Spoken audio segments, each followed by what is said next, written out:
Hello, welcome to this edition of Thornton360. I'm Todd Barnes, Communications Director for the City of Thornton. We are coming to you from the Government Social Media Conference in Dallas, Texas. We are here to learn more about the different ways we can communicate with our residents and businesses using social media. This is a great place to come and get the latest information and the latest techniques and tools to bring you the information that you need in the City of Thornton. I'm going to show you some more about the different people and vendors and companies that are here helping us communicate. And to do that, I'm going to toss to my co-host, Lisa Wilson. Thanks, Todd. We have heard from so many Thornton residents that say social media is their preferred method of communicating, of hearing from us. Now at this conference, Hootsuite is here, Facebook, Nextdoor, some of the main social media platforms. Also, we've heard from speakers from the CIA, from NATO, so we're getting a lot of great information on best practices for reaching you, for getting that information to you in regards to what's happening in the City of Thornton. Now let's go back to Todd with the latest from City Council. In a public hearing, Council approved the annexation, findings of fact, comprehensive plan amendment, zoning, and a conceptual site plan for property generally located west of Washington Street and south of East 148th Avenue. Staff found that the northern corridor along I-25, based upon its rapid growth and recent development, does support the proposed zoning. Also, that adequate services to support the proposed development are in the area, and the development of a regional commercial site can be accommodated with services in the area. Third, the zoning will not have an adverse impact on surrounding development based upon the fact that the land uses are consistent with those adjacent. The proposed use will contribute to and enhance as well as promote the welfare of the area and adjacent properties, accommodating development of that undeveloped overall parcel for regional commercial development.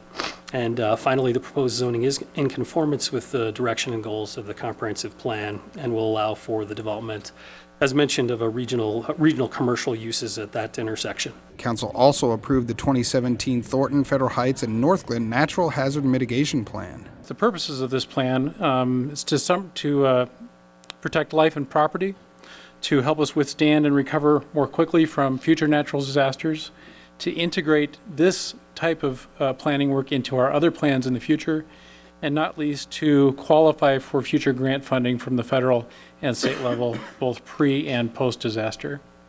And two city employees were recognized for their contributions. Karen Salazar and Scott Twombly have each served the city for 20 years. I just wanted to say thank you for the opportunity, and I'm so proud.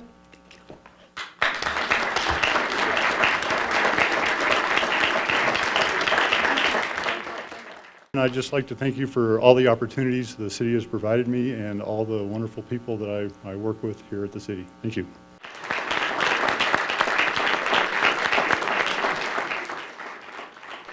To see the entire City Council meeting, tune to Xfinity Channel 8 or visit cityofthornton.tv. Now the latest on fast tracks in Thornton.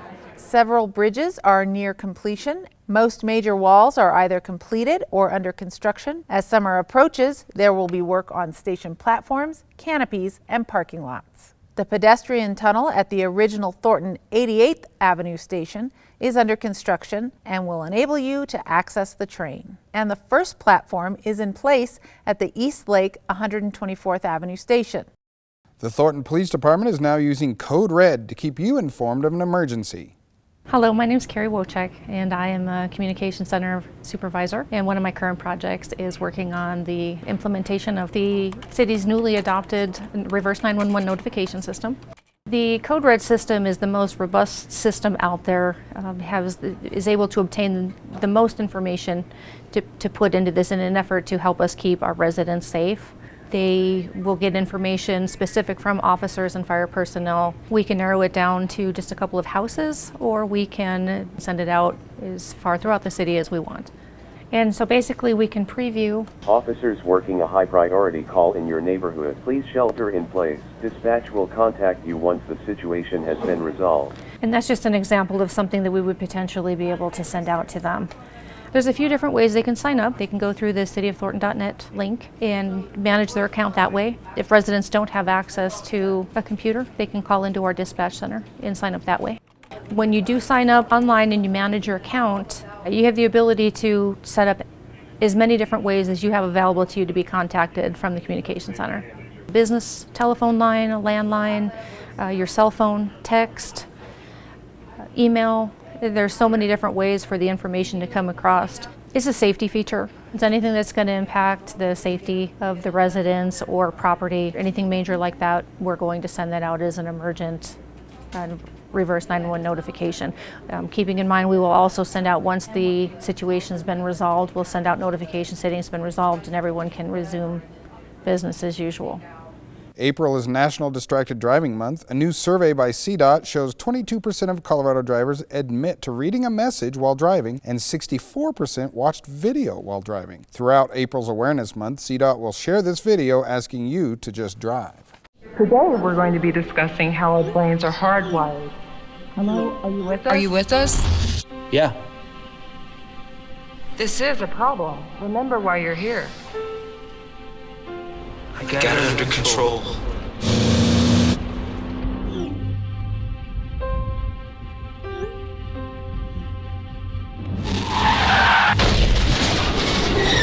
Your digital addiction is a killer habit. Drop the distraction.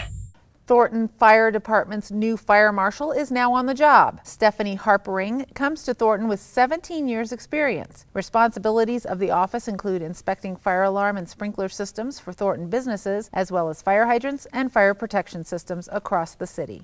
This month, Utilities Operations begins fire hydrant flushing throughout Thornton. The effort will last approximately 5 weeks, and as a Thornton water customer, you may experience cloudy or rust-colored water briefly from the tap. This should go away after a few hours, and the water is safe to drink during this time. The flushing cleans the water system mains to improve water quality in the distribution system and ensures the proper operation of the fire hydrants.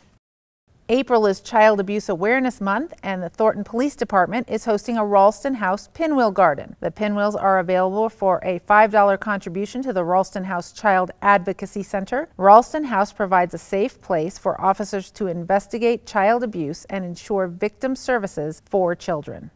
There's a new art show at Thornton's Oz Gallery. It's called Printed Material, and it runs through April. It's my language. This is how I take what's in my head and make it real and get a chance to learn a little bit more about what's in my imagination. I think there's a circular motion when you're an artist, when you want to create art. First, you're attracted to the subject. Then you have to work with it. So it has a kinesthetic part where you get a hands-on. Then the final part of the circle is where you offer it, you share it with others. And the reaction is very gratifying. What I enjoyed is talking to the motivations from other artists, what motivated them to do the pieces they do, to use the colors and the techniques. I think the diversity, in other words, different methods, different medias, different colors. Artists emphasize one area, not another, so I think people would enjoy the variety. I hope they enjoy the imagination on paper that they see when they walk around the room. Thank you for watching. That's the latest news from this edition of Thornton360. We're coming to you from the Government Social Media Conference in Dallas, Texas. I'm Todd Barnes. And I'm Lisa Wilson. Thanks for joining us. We'll see you next time.